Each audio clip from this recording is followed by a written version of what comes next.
if I could just jump in, because I know a little bit. Actually, I just learned a lot from you that I didn't know. But a lot of people don't understand the traditional First Nation, First America's Nation, and Turtle Island, however you're going to put it, about sweat lodges. And I know that you really went through a lot with spiritual understanding through a lot of sweat lodges. Could you explain that to those who really just don't understand? Sure. The sweat lodge is used through different peoples for different reasons. The main reason is or one of the reasons is people go in there to cleanse themselves, to cleanse their bodies, to cleanse their minds, to cleanse their spirits. And so I would say that, maybe I said that incorrectly at the beginning, whereas there's people in the northern, like say Scandinavian countries up in there, they have their own form of sweat lodge. The sweat lodges that I was trained in were the purpose of that was for growth, for cleansing, for healing, and they have like say there's sweat lodges that are called center hole sweat lodges, where the rocks are put into a hole in the center of the lodge, and it has an opening at the top so that the heat can escape, and so you have a moving heat. And then there's another form, the form that we used, which is called the eastern door, so that the door faces the east, faces the rising sun, and that hole for the rocks is just inside and to the right of the entrance, so that it's called it's actually a southeast hole. And so we don't, on those sweat lodges, we don't have any escape of the heat. It's a fully enclosed hogan, and we made those with willow and with canvas and then skins. And then each one had a purpose. We had community sweat lodges and we had warrior sweat lodges. In the community sweat lodges, they would be called cardinal sweat lodges, where they were performed according to the north, south, east, and west. For the warrior sweat lodges, we would go in with the intent of non-cardinal, or the movement non-cardinal, which moves the circles, because everything is wheels and keys. Everything is circular in our understanding of the creation.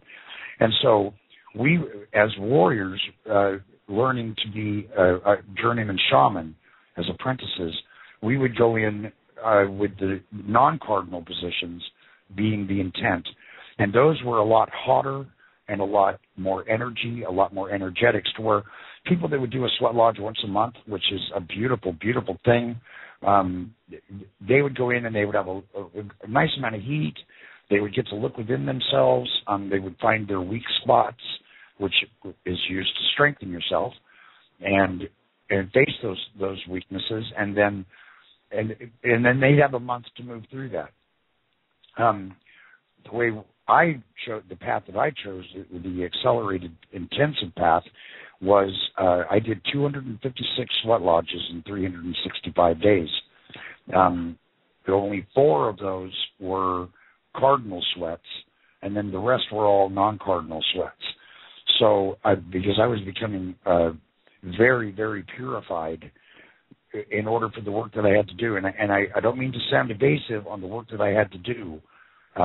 It's just that there is no way to convey in full understanding, and all it would do is create more questions if I said the work that I had to do, other than it was for me to become a journeyman shaman. And in doing so, by doing 3 years worth of work in 1 year, I was able to step onto a wheel of power and help in this battle against the dark. That's it in a nutshell. That's a big nutshell there. Well, in these sweat lodges, the whole purpose, I mean, when you would go in there, it was already hot. And being where we were in Arizona, it was hot outside. And so this would raise the temperatures to where the temperature in a normal sweat lodge will be somewhere around 130 to 140 degrees. Ours would get up near 170, 180 degrees. And gosh. We would be, and we would do these would be like 4-hour-long sweats, where we were out of our body within probably say a minute of entering into the lodge, because there wasn't, when you do the community lodges, a lot of times there's people that have never done sweats, and so the dance chief would have to be very powerful and to hold the energies and keep everything stable so no chaos could enter. Because when that would happen with, I mean, I don't know if you heard about it or not, there was a recent thing a year or so ago of a guy that was doing sweat lodges down in Arizona and down in the Prescott area, and 8 people died in the sweat. They had something like 88 people in a sweat lodge built for 25 people, and they didn't hold on to the energies, and the energies went away. I actually personally went out and did work to help those that died, because they go into the bardo, into the limbo, when you die in a sweat lodge. And so a lot of us, I met up with a lot in that realm at the doorway of the bardo. I met a lot of other workers that came. Just we felt their cry and went out to help them, and we successfully got them all out of limbo and moved them on to their next levels. And so you have to be real careful in that. And so when we would do the warrior lodges, we had a mindset that we were being trained for that, and each one we would grow stronger.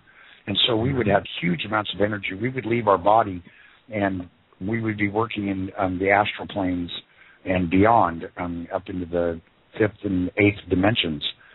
And so that's the work that I was doing. I for quite a long time, I was very purified to be able to walk between the worlds. And because of that, I'm still able to walk between the worlds in that way. And a lot of people don't even realize I'm doing it. They may think I'm just staring off into space, thinking about something. And where I'm actually doing is out working between the worlds. If you were a computer geek and you understand computers better, what I'm doing is using back doors between programs. I never heard it explained that way. Well, it was really well done in the Matrix, in the movie The Matrix, where it showed Neo going into the back doors with all those green doors. That was a really good depiction of what it's like. Well, although for me it's not that, I see tunnels. Well, I don't know. I've got some questions. I haven't been through the same type of I would call it spirit initiation and acknowledgement that you have. In Africa, I went through some things very similar, but something that I found out that was common of some of the things that I've been through. I've read that with American First Nation Native back to Turtle Island, everything that you've just all explained, that there are spirits of the directions of the winds, the north, south, east, west, and then it also goes into almost like a parallel, and this is my explanation, Bear. So, I don't know how correct I am of how you look at it, but we also have that parallel of what the American nation is called the medicine wheel, and that also comes in with 4 colors. So am I somewhat the same in what I've seen? You tie in the spirit with north, south, east, west, which holds the earth together, and it's the same thing with the medicine wheel with healing and the 4 colors of the world. Is there, am Absolutely. I somewhere close in how you've been taught? Yeah, we were trained with the same color. Well, I know that there's small variations in colors with different tribes, different peoples. The essential colors that we used were black, white, red, and yellow. Black was the west, because it was where the sun went down, and that represents death. Not ending, that's transition. The east is yellow for the sunlight, for the sunrise. The white is the north for the mind and for the wind.